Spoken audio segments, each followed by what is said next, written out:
Thank you, Ron. I have to say your introductions are much kinder than Mark Stone's usually are. So before I get going, I also have to thank Danny Parker. Danny Parker wrote the paper that I'm going to be talking to you about, and as Ron indicated, that's about 2 recent family status cases. And so if you enjoy the paper, you have Danny to thank for that, because I don't think I did much more than move around a few commas. And thanks to all of you for coming out here today to listen to us talk. I know it's a really busy time of year, so thank you for taking time out of your busy work schedules, your World Cup watching schedules, to come and be with us here today.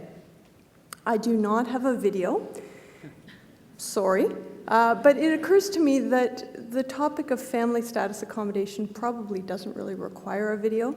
I think most of you, like me, are all too familiar with the challenges of balancing work life and family life. We all have jobs. We all have families, parents, brothers, sisters, spouses, children, and sometimes it can be a struggle. I hope I'm not the only person who's received 5 or 6 phone calls this year asking me to pick up my sick child from school. So this is not a new problem, but what is new is that it seems to be coming into the workplace more and more. And for many years, employees were expected to self-accommodate, to just deal with it, to get on with working and to leave family stuff at home. But within about the last 5 years or so, there's been increased pressure on employers to accommodate these family issues in the workplace. And I'd suggest that family status is different than other grounds of discrimination. And one of the reasons why it's different is because you can't really self-accommodate other kinds of discrimination. You can't self-accommodate race. You can't self-accommodate gender.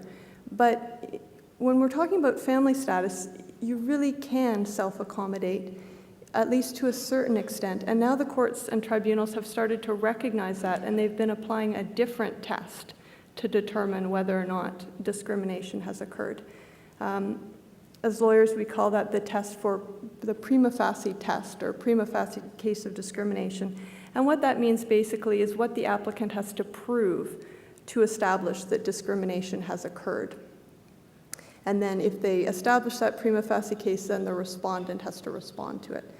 So we've seen in these 2 cases a different test develop for family status discrimination than you would see for racial discrimination or any other kind of discrimination. The title of my paper is Parents 2, Employers 0, which does tend to suggest that the employers lost these cases, and indeed they did. But this isn't really a bad news kind of talk. I'm not going to try to scare you today. That's not my goal anyway. I think the decisions are actually helpful to employers in a way. In fact, I was speaking with counsel on one of these cases shortly after the decision was released. And he said that in his office, they were walking around saying, "We lost, high five," which I think he was kidding, but gives you some sense of the fact that these decisions aren't really bad for employers, and they will provide some guidelines in terms of what we need to do going forward to make sure we're accommodating people with family status issues, and exactly how far you need to go. So the first case was Johnstone and Canada. Ms. Johnstone worked for the Canadian Border Services Agency. She worked at Pearson Airport. Now, Canadian Border Services provides 24-hour coverage at Pearson. You're coming in on a plane at any time of day or night, these Border Services employees will be there. So in order to provide that kind of coverage, the agency requires its full-time employees to work variable and rotating shifts.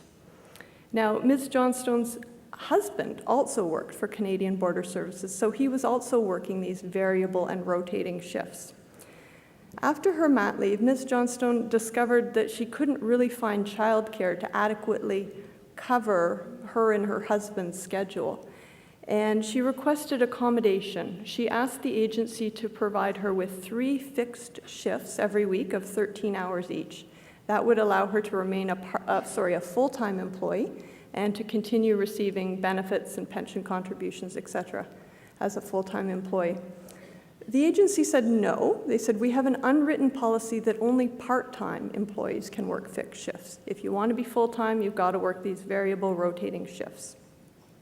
So if she was part-time, she would have received fewer pension contributions, less benefits, and that wasn't acceptable to her. She filed a human rights complaint and actually lost at the first instance. The Human Rights Commission found, first of all, that that wasn't family status discrimination, and second of all, it found in any event she'd been accommodated because she was offered part-time shifts. Ms. Johnstone applied for judicial review of that decision, and the federal court found that the decision was unreasonable, sent it back, and this time, not surprisingly, the tribunal reached a decision that she had in fact been discriminated against. And that decision was appealed, or the employer applied for judicial review of that decision to the federal court. The federal court upheld the decision, and then it was appealed to the Federal Court of Appeal, which is this decision that we're here to talk about today. So that was released in May of this year, so very recently, and the Federal Court of Appeal upheld the previous decisions. But what is interesting about the Federal Court of Appeal decision is the test that it sets out for family status discrimination, particularly child care family status discrimination. And so I have one PowerPoint slide, and there it is, technology. So this is the test that the Federal Court of Appeal developed for family status discrimination in a child care context. First of all, in order to establish this prima facie case, the employee would have to establish that there was a child under their care and supervision, and that the child care obligation at issue engaged their legal responsibility for that child, not just a personal choice, but legal responsibility. Third, the claimant would have to establish that he or she had made reasonable efforts to meet those child care obligations through other means, and that no such other solution was available. In other words, the employee would have to try to self-accommodate. And fourth, the employee would have to establish that this workplace rule interfered with their family obligations in a way that's more than trivial or insubstantial. So there's a couple of important points to take away from this test. And first of all, the second point, the child care obligation has to be a real obligation. It can't be a preference. So the fact that you would like to leave work early to take your child to soccer practice, while that may be important from a parental standpoint, it's not a legal responsibility.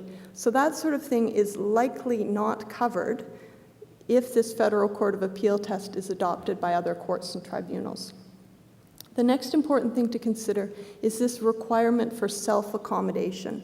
So the third point, that the claimant has made reasonable efforts to meet their child care obligations before coming to the employer and saying, it's your turn, you have to accommodate me. Specifically, the court said, it is only if the employee has sought out reasonable alternative child care arrangements unsuccessfully and remains unable to fulfill his or her parental obligations that a prima facie case of discrimination will be made out. So the Federal Court of Appeal ultimately found that Ms. Johnstone had a legal obligation to care for her children. She had tried, but wasn't able to find another way of dealing with the fact that she and her husband had these rotating, unpredictable shifts, and that the schedule interfered with her family obligations in a way that was not trivial or insubstantial. So a prima facie case of family status discrimination was established, and in this case, the employer didn't argue that it would be undue hardship to accommodate Ms. Johnstone, so that ended this case. A decision was released on the same day, Sealy and Canadian National Railway. Now, not surprisingly, the Federal Court of Appeal releasing two decisions on the same topic on the same day, these decisions overlap a lot. The facts are different, but the test that was applied, that test that's there, was the same, and there's a lot of overlap in the reasons. The facts are interesting, though, I think. Ms. Seeley was hired by CN as a running trade employee. And as a running trade employee under the collective agreement, she was required to report to any terminal in the Western region within 30 days if she was called.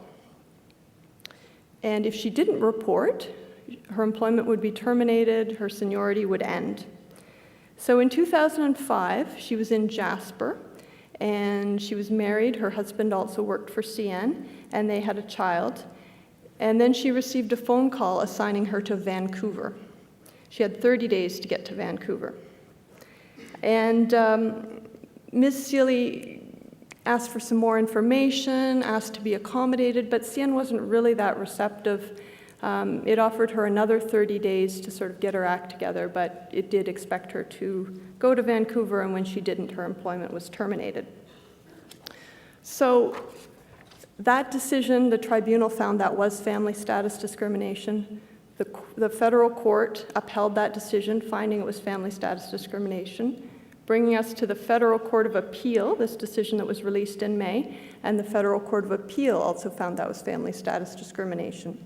The same four-part test was applied, and the court concluded that the test was met. In this case, CN also tried to make an undue hardship argument.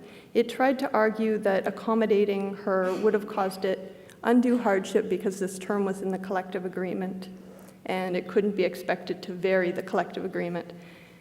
The court didn't accept that argument. It found that other employees had been accommodated on the basis of disability, so they weren't required to report because of disability, so the court thought that it could have made an exception in this case as well. The court also found that CN didn't meet its procedural duty to accommodate. So it failed to make the necessary inquiries and go through the process to determine whether or not it could accommodate Ms. Johnstone. So the CN also failed on that ground as well. These cases have a couple of lessons for employers. The first one being that each case needs to be assessed on its own facts. When you're dealing with these reasonableness tests, you always need to look at the facts, and you can't have a blanket policy, a one-size-fits-all policy. Second, in order to meet the duty to accommodate, you need to ask the right questions. You have a procedural duty as well as a substantive duty to accommodate. And if you fail to ask the right questions when you know or ought to know that an employee needs family status accommodation, then you may be unable to establish undue hardship. So what kinds of questions should you be asking when there's a request for family status accommodation? First of all, find out for whom the employee is requesting this accommodation. Is it their child, an elderly parent? If it's a child, the age of the child may be relevant. Then you can ask why it is that the accommodation is required. What activity is it? And in the Seeley and Johnstone cases, the courts indicated that child care obligations are more likely to trigger that obligation. Extracurriculars, probably not so likely to trigger it. And finally, you can ask the employee what efforts he or she has made to accommodate these family status issues, him or herself. So you can find out what the employee has done to self-accommodate. And I suggest that over the next few years, we're going to see a lot more cases dealing with family status accommodation, and I think we're going to see a lot more exploration of sort of the edges of what it is that an employee needs to do to accommodate. Thank you.